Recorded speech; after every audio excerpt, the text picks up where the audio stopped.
From WXXI News, this is Connections. I'm Evan Dawson. Our connection this hour was made in a firing.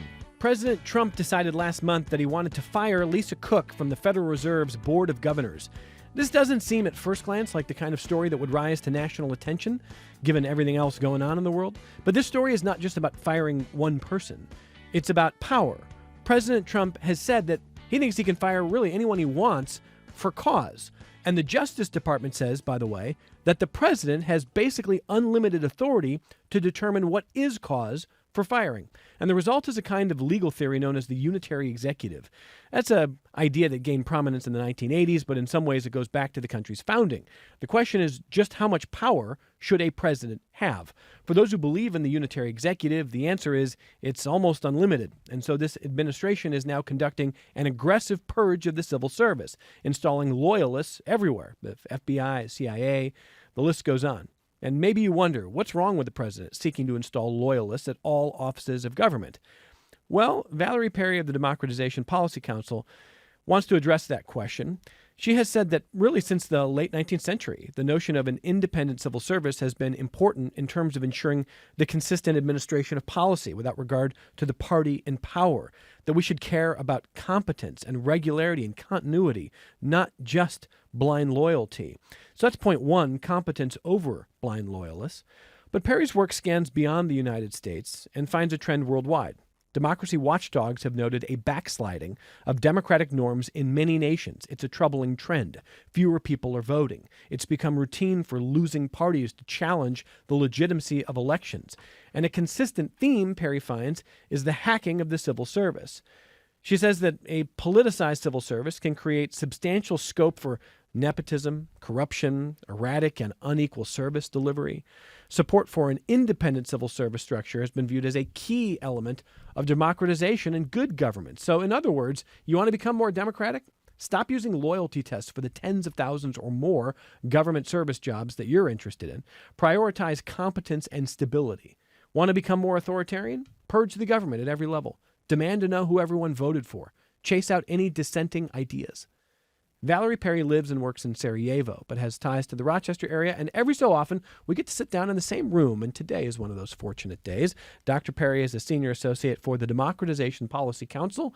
Welcome. It's nice to see you in studio. Thank you for being here. It's nice to be here in person. And I'm going to keep telling you, get closer to your microphone, because we're not on YouTube. We're seeing each other in person. Fair enough. Remind listeners about the work that you do in Sarajevo. Sure. No, I went to Sarajevo, to Bosnia-Herzegovina, shortly after the end of the war there in the late 90s, and stayed and ended up using that as a perch and a home to promote good governance, human rights, and to try to learn the lessons from really that catastrophe so that other countries, other communities could learn from it and hopefully avoid some of the same mistakes that we saw roll out there. Looking ahead this hour, I just want to say I did ask Dr. Perry before the program, are there examples where backsliding democracies have arrested that trend and have gone back in a good direction? Or should I just be cynical about the state of the entire world? And it turns out there are some examples of some positive trends that we're going to talk about. But before we get there, let me just ask you a little bit about what we are seeing when it comes to these kinds of firings. That when the president says, I can fire someone from the Fed, I can fire someone in the FBI, I can do it for whatever reason I want. And the Justice Department basically says he's the president. He gets to determine what cause is. What do you make of that? I mean, I think it's been surprising and fascinating in a dark way to see that all of the vaunted checks and balances and institutional checks and power that we've learned about, or at least I learned about since elementary school, can basically be put aside and ignored or actively destroyed. For so long, we thought, there's three branches of government, that you've always got one branch keeping an eye on the other branch, et cetera. But what we've really seen is a perfect hacking of this system, both over time and now all at once with the second Trump administration. And it's been quite troubling. I think the issue of the mass firings of the civil servants, whether you're looking at State Department, USAID, Department of Education, the list goes on. It's been truly shocking because for such a long time, there was always this belief, maybe now we need to say a myth, that people in federal civil service positions had an amount of safety and security, that you couldn't just be told one day that you're out, that your job has been eliminated, that you're going to be replaced by someone who's deemed to be more suitable or in fact a loyalist. And yet we've seen this happen over the past several months. And it's been interesting because it's been following the same playbook of the Trump administration, and particularly of his buddy Elon Musk initially, of sort of running fast and break things, break the law, break what you want to do, break convention, break down norms, and then let the courts deal with it later, 1, 2, 6, 7 months after the destruction has been done. And this has been really difficult because we've seen the courts having to deal with a lot of these questions. Sometimes courts are siding with the government, sometimes they're not. And quite often we're seeing this go up to the Supreme Court, which is really leading to what's going to be a showdown on whether or not they believe that the Constitution and the Founding Fathers actually did want to vest into the president such unilateral complete powers. And I think a lot of people would say they did not. I mean, the Founding Fathers did not want a king. They did not call George Washington a king. They did not call that position a leader. They put in checks and balances. But they really had an expectation of following norms and decorum, but they also had not recognized or appreciated the potential for political parties to introduce this notion of tribe, or for a political party to completely ignore and abrogate their responsibility for example, the legislative branch. So let's listen to some of what Vice President J.D. Vance said in an interview with CBS News, explaining why he thinks it's fine for the president to have unlimited power to fire whoever he wants. Let's listen. Isn't it a little preposterous to say that the President of the United States, the elected President of the United States, working, of course, in concert with Congress, doesn't have the ability to make these determinations?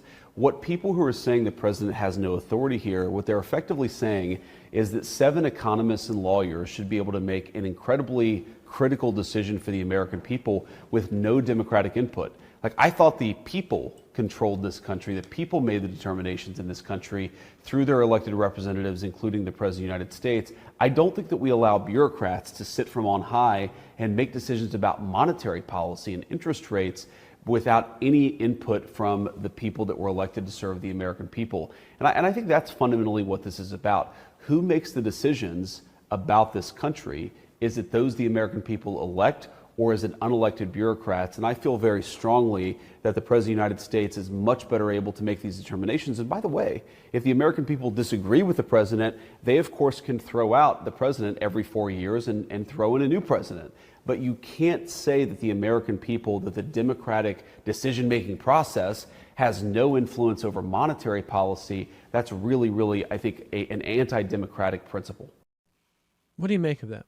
It tells us where he stands, doesn't it? But we certainly didn't hear him say anything like that when Obama was the president or when Biden was the president. It's very selective.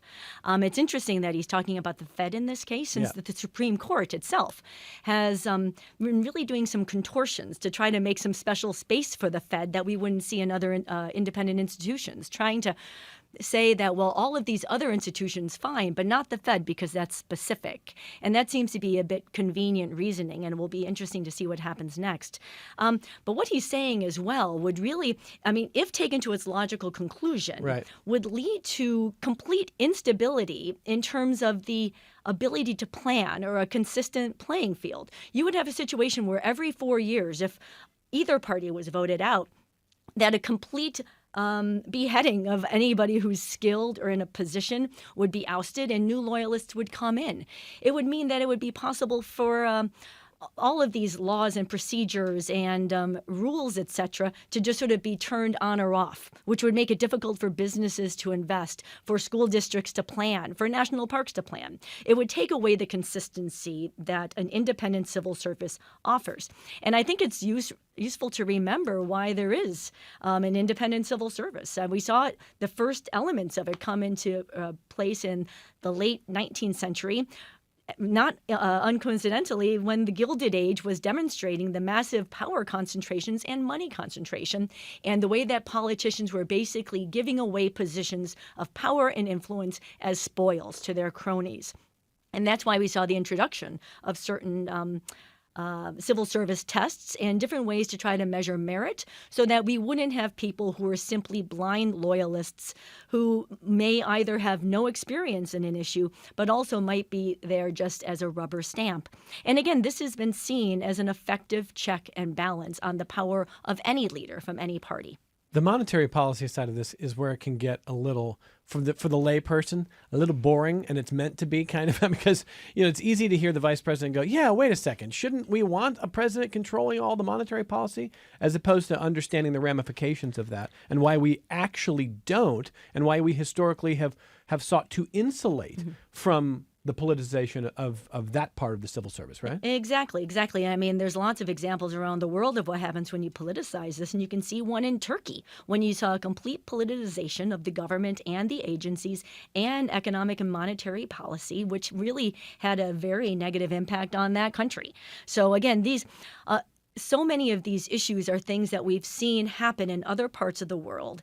And rather than learning the lessons that this independence is necessary and actually has, for all its flaws, helped the United States to get to where it is or has been, we should be recognizing this and instead of burning it all down, find ways to improve the independence of these institutions and their function.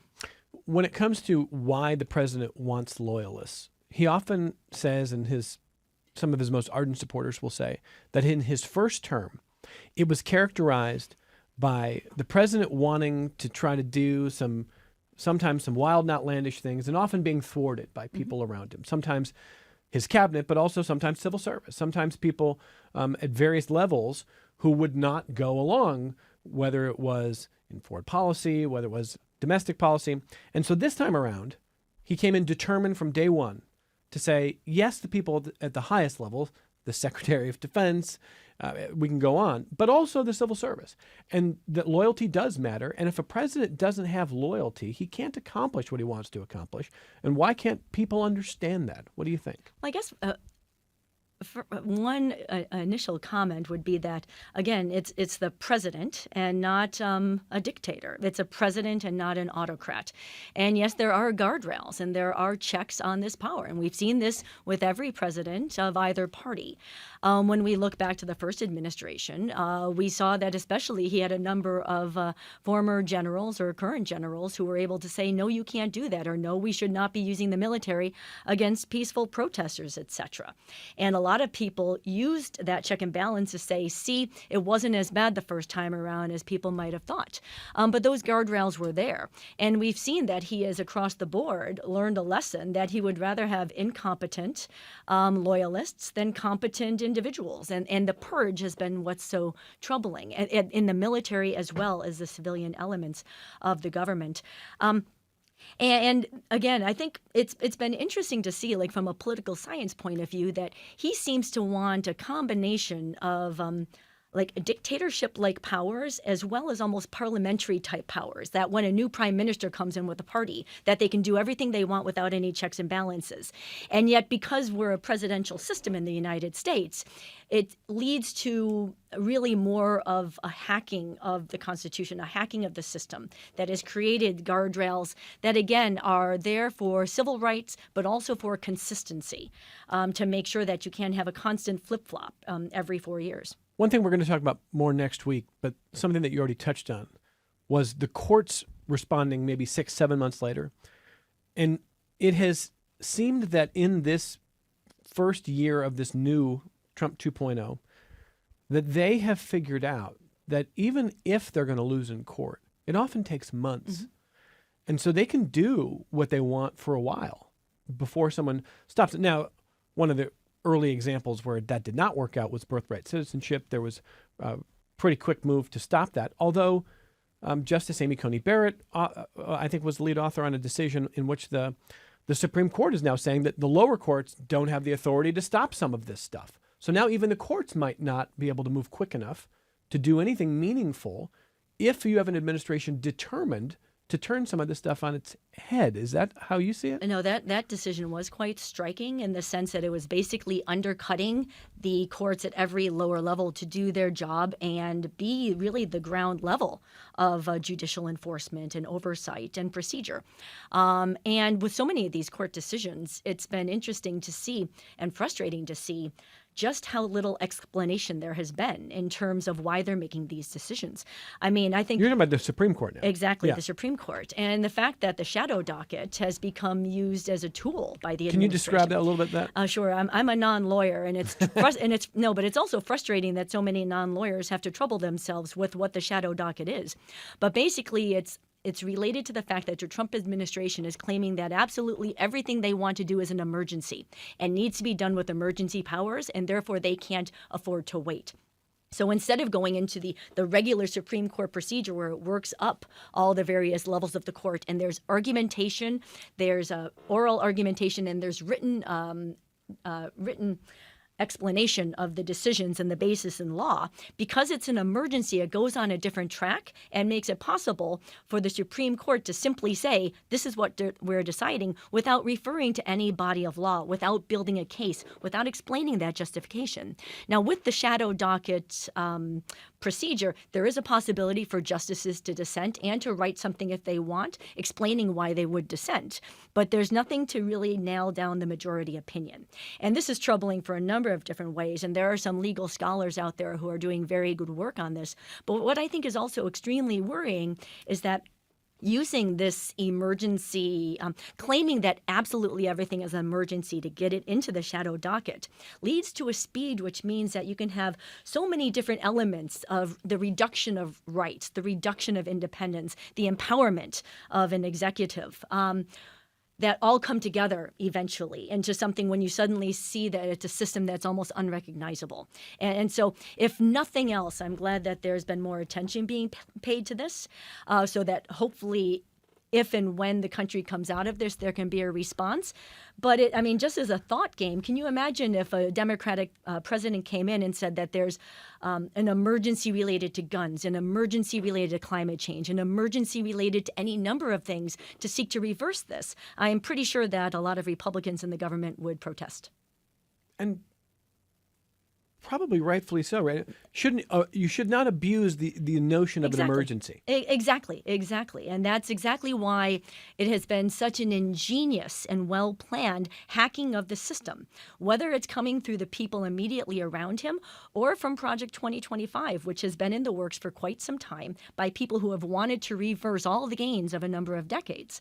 We have seen that they have thought about how there are different entry points at every level of the system that can be exploited for the cumulative effect that we've been seeing. Yeah, and this is where I don't know how much the president thinks deeply about our system of government, but people like Russ Vought do, who has helped author Project 2025, and now he directs OMB. Mm-hmm. And people like Russ Vought feel like our system of government really should change, that a lot of what you talked about growing up studying in school and all of us got in our civics lessons is sort of baloney, and that there probably should be a unitary executive, and this kind of power should be concentrated, and it should be reshaped. And I don't think, they didn't run on that, but certainly they are governing in that way, whether the president would sort of acknowledge that or not. And so you seem to think that the checks and balances that were supposed to be, as you said, these vaunted checks and balances, have turned out to be pretty easy to crumble. That's what we've seen so far. And this is what's also extremely troubling, is that really the role of Project 2025, which was very detailed and which really knew how to be operationalized. It wasn't just an ideological statement, but it was a plan of attack on how to break each one of these different systems and basically hack these legislative processes.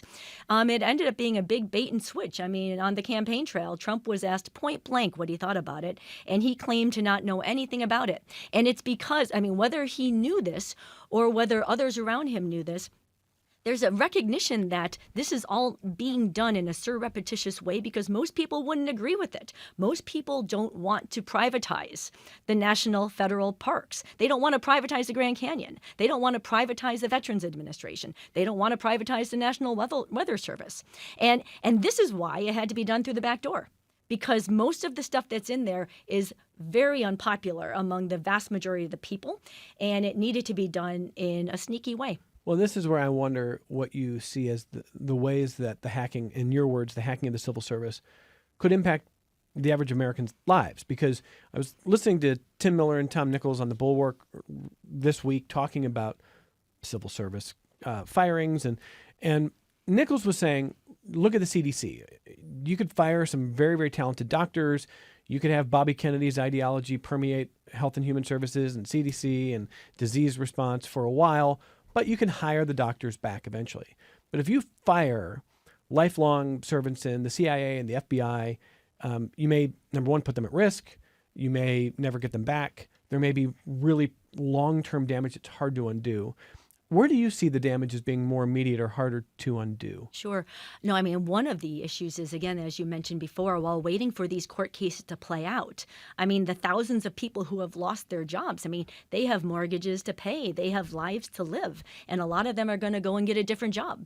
And even if that job opening comes back at some point, they may have moved on. They may have decided that they can no longer trust working for the federal government, that they can no longer trust in a labor contract that they have, and that it's better to go and try to cash in and use their skills in the private sector in some different way. So perversely, this gets to exactly what some of the libertarians or Rush Limbaugh want to see, which is the stripping of capacity and potential of the federal government and pushing everyone into the private sector.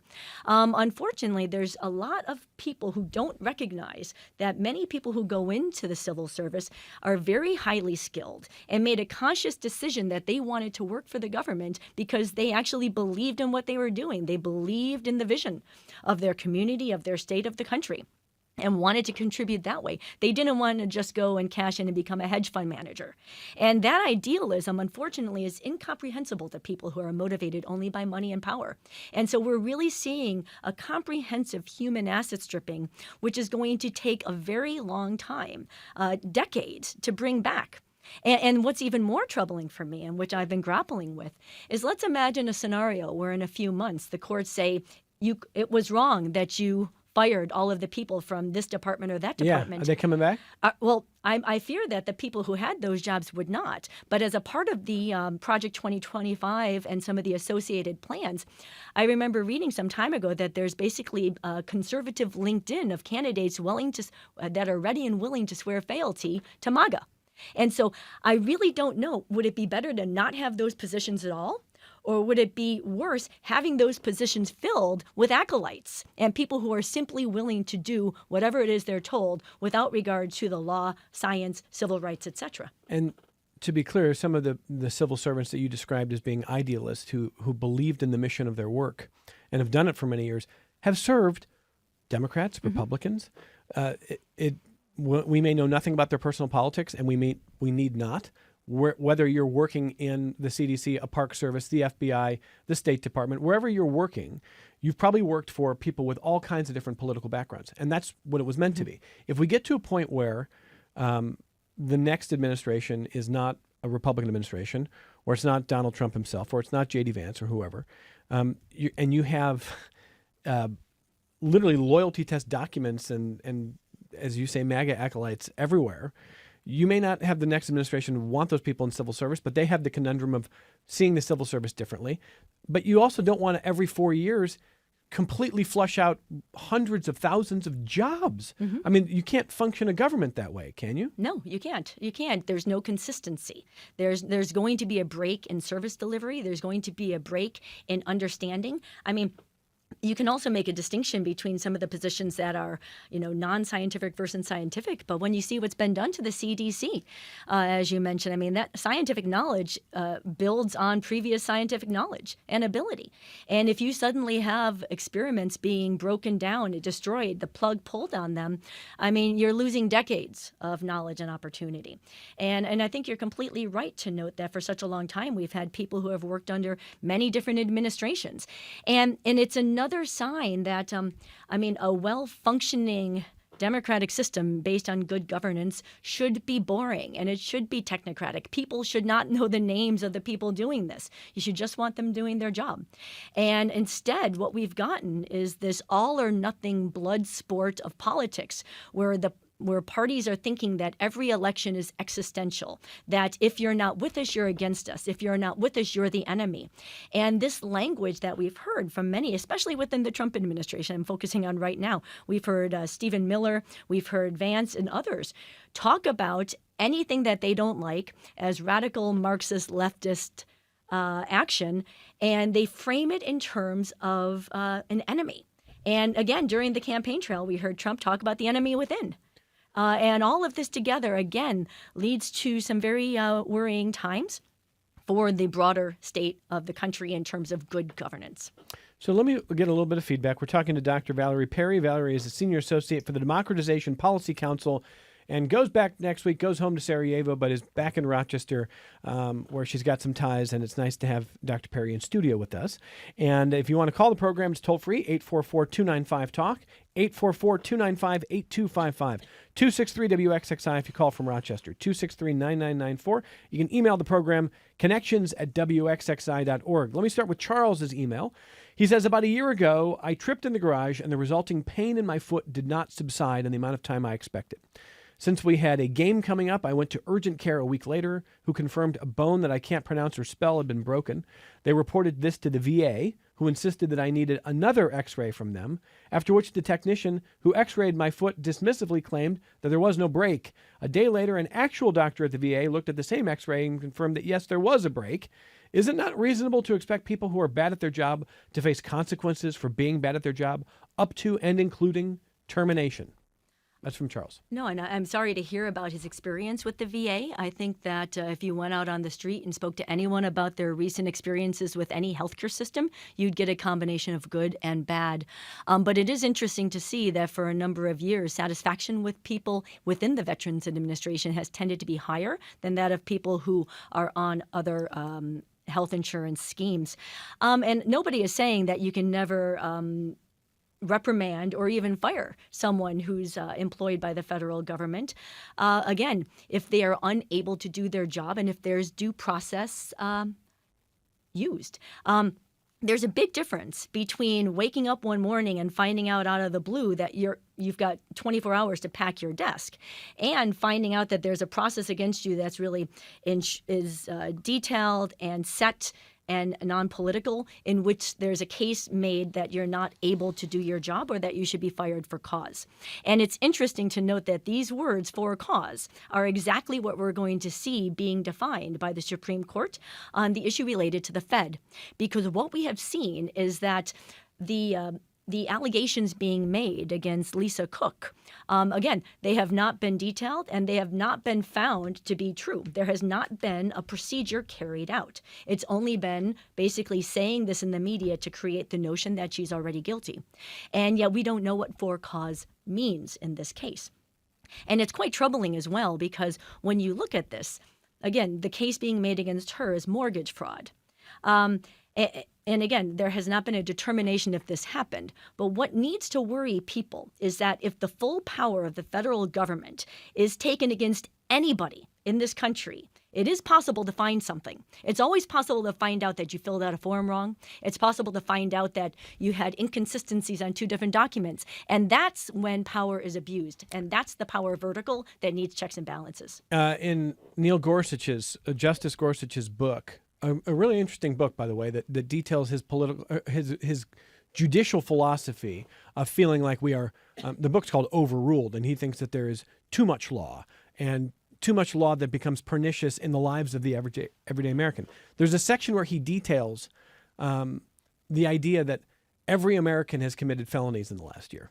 You know, that they could find something to pin some kind of a charge on you if they so desire. Exactly. And in Gorsuch's view, because of how over-litigated we are and, you know, sort of over-prescribed to all these different offenses, he thinks that's a problem. Your point is, if you have an aggressive government that wants to use something against you, Gorsuch is probably right. They will find something, and they will use it against you. And that is why everyone should be able to agree that there needs to be a right to due process, that there needs to be a right to legal representation, and that there needs to be a certain sense of predictability in those processes. Yeah, and I think I would say to Charles, I mean, Charles is not wrong that there are times in probably everyone's life where you're wondering, like, why does this person still have a job? And it's frustrating when you don't see incompetence penalized or competence rewarded. I get that 100%.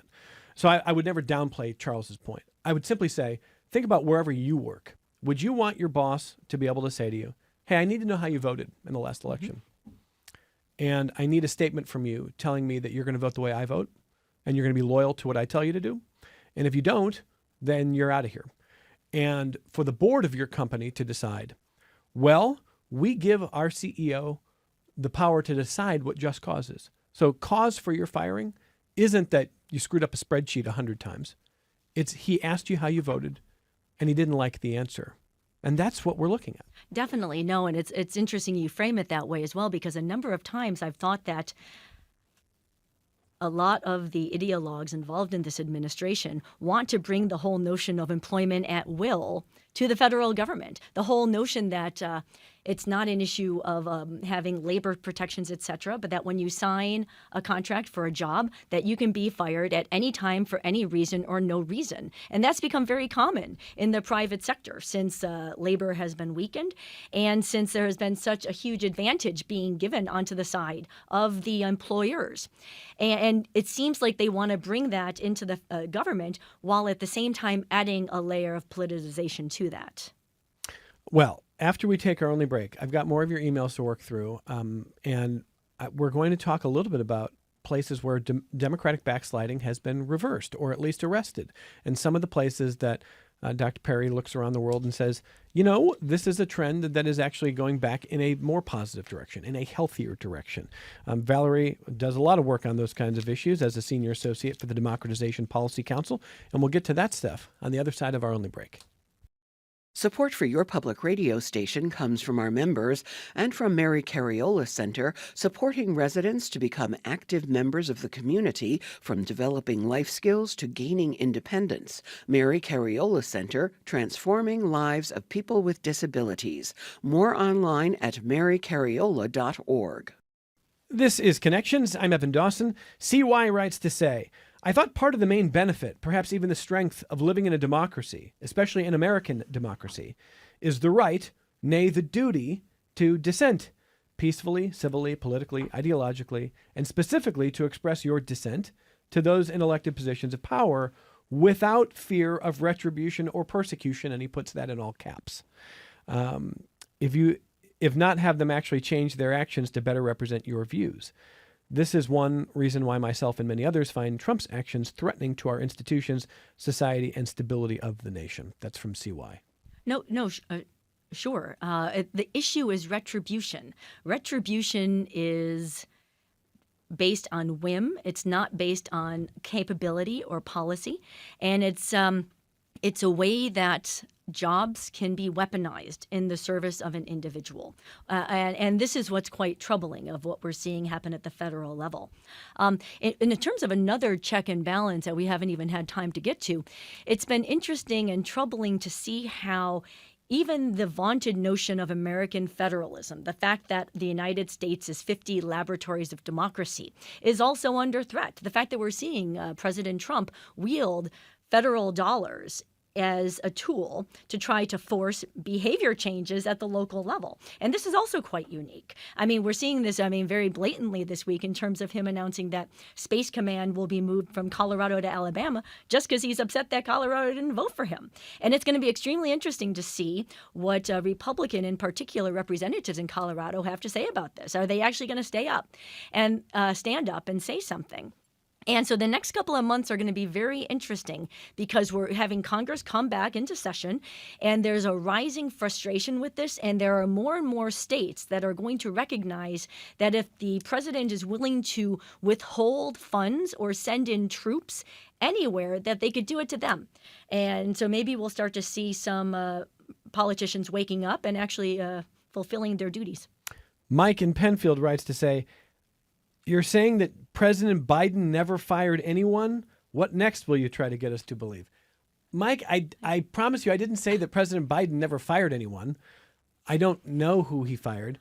I don't think the Biden administration tried to engage in a purge of the civil service based on loyalty. No, I think a difference and something that's important to keep in mind is that every time there's a change in administration, in terms of, there's always a certain number of political appointees at the top of all of these agencies that do change. However, it's that's like the tip of the iceberg. The vast pyramid of people remains the same, and that's the continuity. And so it is a difference in that sense. Yeah, we should probably make clear again. We're talking about tens of thousands of, I don't know how many civil service jobs are there in this country? Tens of thousands. Okay, so we're not talking about the cabinet. We're not talking about the people at the very top of these different institutions. We are talking about the day-to-day career service workers. Park rangers. Exactly. I mean, doctors, people who work at state, people who work, all around the world. This encompasses so much of that. And we're literally seeing an administration that wants to micromanage everybody to say, nope, we need loyalists all the way down to the bottom levels of this thing. But Mike, I didn't say President Biden never fired anybody. I think we're just trying to elucidate the difference there. Bob says, it seems like norms just aren't sufficient to protect some of these things. Maybe it's good that we're breaking things now because it'll give us a chance to eventually make things more robust. And what is the risk of overcorrecting if and when we address that? No, that's a very... Isn't that a good question? That is a good point, and I think that this is something that we're seeing. What worries many people is that when many of these norms are broken, like how do you start to return to regularity and civility? Just thinking about two examples right now coming from California. It's been interesting to see how Gavin Newsom has been adopting and really Trump's tone in social media and really trolling him and introducing this use of memes, etc. And on the one hand, I have to be honest, I find it a bit distasteful. I think it is reasonable to think that the President of the United States does not swear in public, does not curse, does not say some of these things that you would not want your children to say, or you certainly wouldn't want your child's first grade teacher to say. So some of those norms of decorum have been frustrating, but it's interesting to see Newsom trolling him because unfortunately Trump makes it possible to really degrade and bring everyone down to a lower level. We're also seeing this issue about gerrymandering, which really gives us a vision of how difficult it's going to be to put some of this stuff back together again. On the one hand, you say some people are saying, well, California needs to fight fire with fire. We shouldn't unilaterally disarm because if so, it may never be possible to get power again at the national level because of the way the Senate and the Electoral College and the Congress are appointed and the way the federal system has been constructed. Other people will say, well, wait a minute. No, you need to keep the moral high road. You shouldn't do this. Right. And you know what? I tend to think that I understand the argument about not unilaterally disarming, but I think that could be done to try to get over this hump at the same time as there would be efforts by all 50 governors in the country to agree to the notion that for the health of the union that there needs to be independent redistricting across the board so you don't have this asynchronous and asymmetric approach. Brief aside to the point about Gavin Newsom's attempt to try to ape Donald Trump. I don't know if you heard what Vice President Vance said about that. He said that what Newsom is doing is distasteful. It is, it's ugly, and it's not going to work because, yes, he's trying to sound like the president, but the president's authentic, and people like authenticity. So the vice president is simply saying the president may be a bore, and but at least he's being himself. It's an interesting defense. But I think it's also tactical. Trump can speak in a more normal fashion when he opts to do so. And apparently he's allowed to do. But Bob's greater point, though, is when you see Democratic backsliding, which we're seeing in countries around the world, the remedy is not always clear. And the remedy is there's this debate, and California is a great example, or gerrymandering is a great example. Do you say, we're not going to do what's wrong just because others are doing what's wrong to try to fight fire with fire, knowing that you may never get back to the point where you can do anything in the future? Or do you say, we will do whatever it takes, no matter how ugly? And does that become in its own authoritarian, sort of? It can. In a case like that, I think the most important issue is transparency of intent and then basically having checks and balance follow this. What you would want to avoid is have a number of the, quote unquote, blue states all do this, but then continue doing it in perpetuity as opposed to a short-term stopgap.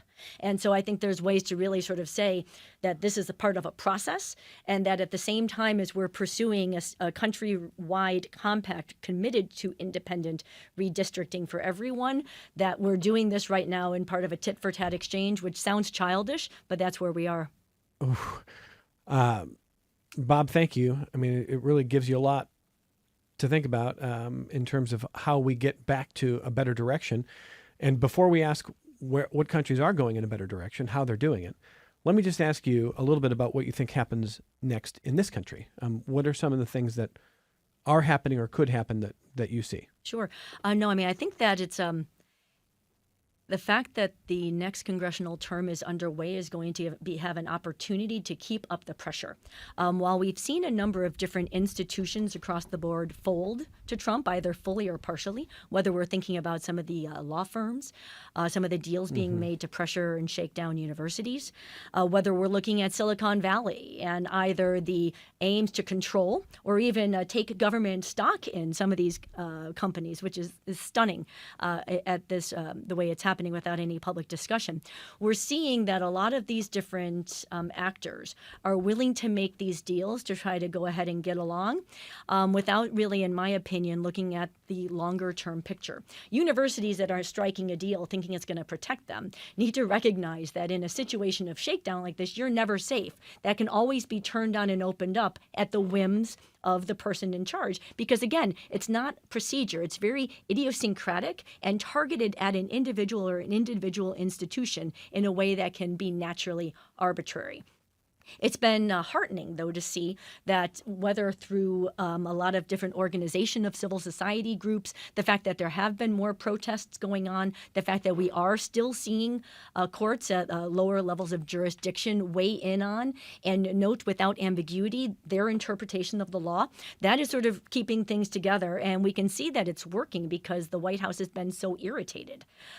It was quite interesting. I was speaking with a friend of mine yesterday who's in Pennsylvania and had participated in a Zoom of nearly 200 Mennonites in Pennsylvania who are organizing specifically against authoritarianism and talking about what needs to be done and how to get business, media, religious organizations, civil society, educators all together on the same page. If this is happening in Pennsylvania, it's happening in other places. Driving here, there were a couple dozen people out on the street. People are out on the street. I think what can be worrying is that it's not easy. It's not quick, and it's not linear. You can take 2 steps forward and 1 step back, and that's something that we've seen. And so, unfortunately, you need to be in on this for the long haul. I think it's also important for people to keep an eye on what's coming next.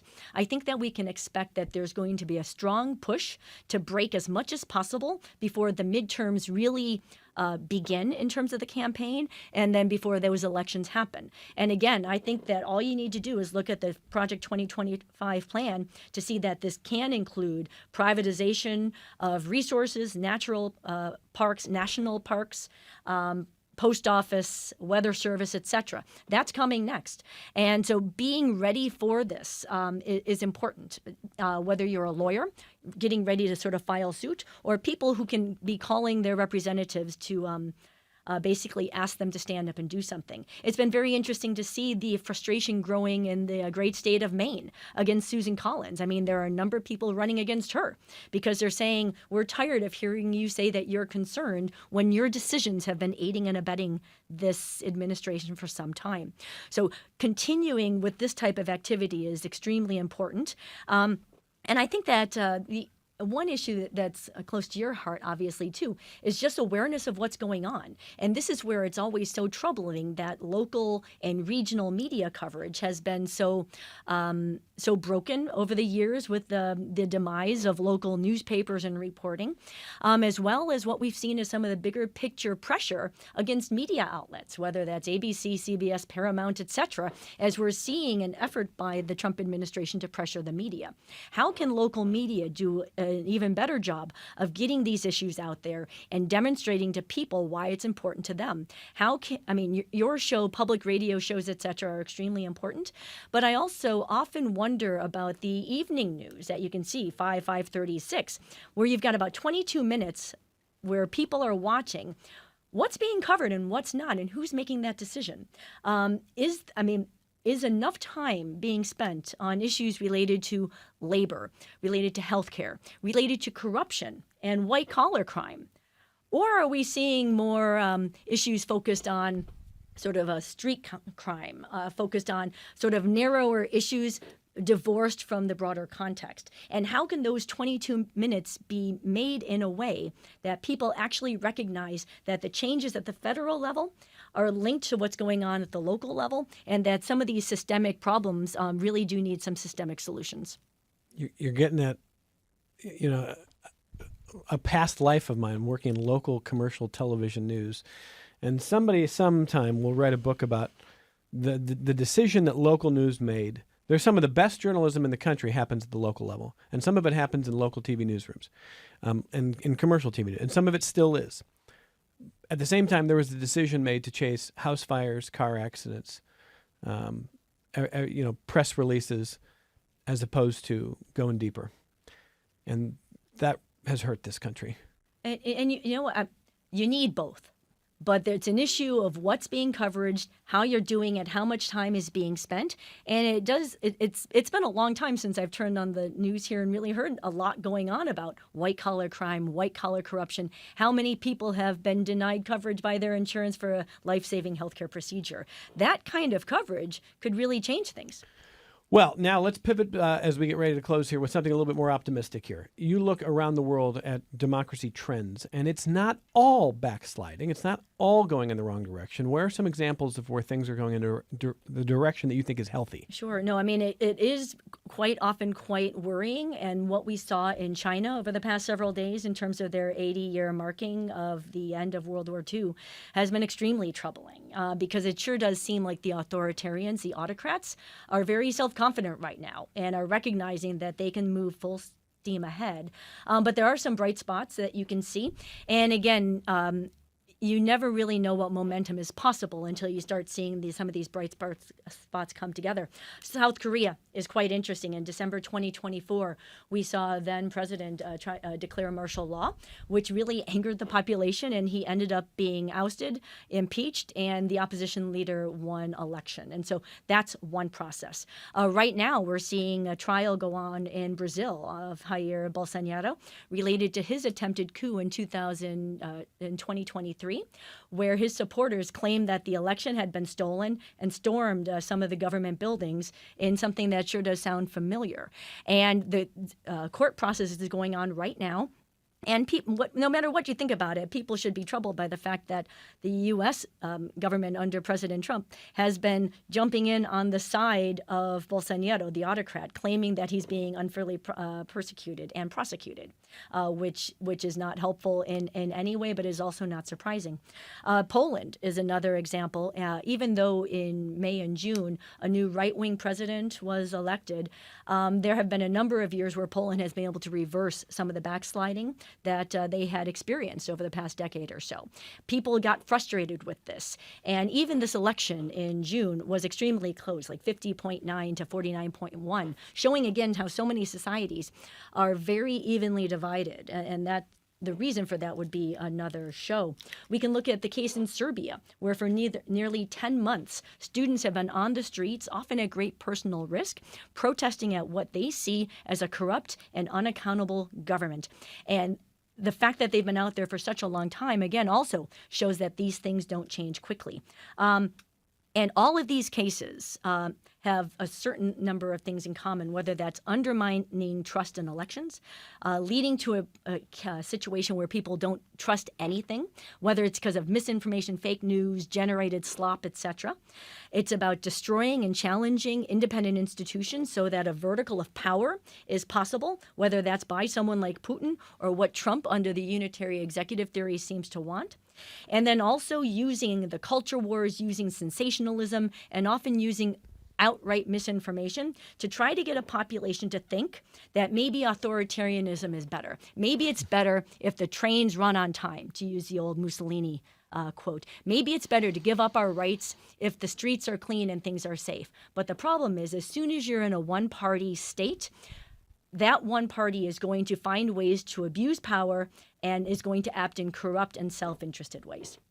Let me close with this email from Dell, who says, what concerns me is how we're quickly learning that the safeguards we all thought were there don't actually exist. We just assume those in power will use it fairly and judiciously. And we always assume that if they don't, there is some system in place to stop them or hold them accountable. The courts have been either unwilling or unable to curb it. Congress has been absolutely stagnant. So what is the remedy when the administration just decides it does not want to follow the law anymore? Where is the limit?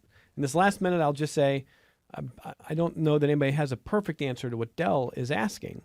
But did you think the courts would be stronger?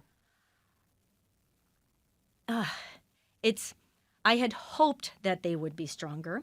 I had not anticipated how completely the Supreme Court would be willing to consistently take the side of the Trump administration without regard to the bigger picture law and challenges. And I had been surprised at how quickly they would be to dismiss lower court judges. However, this is also something that did not happen spontaneously. This has been part of a generation-long effort to put people in the court system and ultimately to the Supreme Court who had a view of democracy that would be anathema to most people who grew up with civics lessons, checks and balances, and Schoolhouse Rock. I asked about the courts because I wasn't surprised about Congress's capitulation. It was the courts I thought might be a bit more of a bulwark, but we'll see. It's not a finished story. And in the meantime, there will be much more to talk about with Dr. Valery Perry. Valery is Senior Associate for the Democratization Policy Council. Again, it's just nice to have you in studio, although I'm sure the next time we talk, you might be over an ocean, and we'll be happy to do that too. Possibly. Thanks and good luck. Thank you very much. And from all of us at Connections, thank you for watching. Thank you for listening. Thanks for being with us.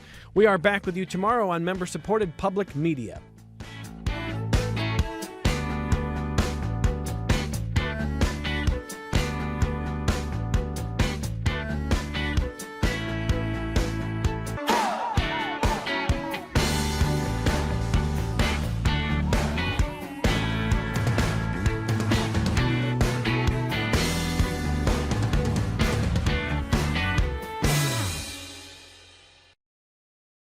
This program is a production of WXXI Public Radio. The views expressed do not necessarily represent those of this station, its staff, management, or underwriters. The broadcast is meant for the private use of our audience. Any rebroadcast or use in another medium without expressed written consent of WXXI is strictly prohibited. Connections with Evan Dawson is available as a podcast. Just click on the Connections link at WXXInews.org.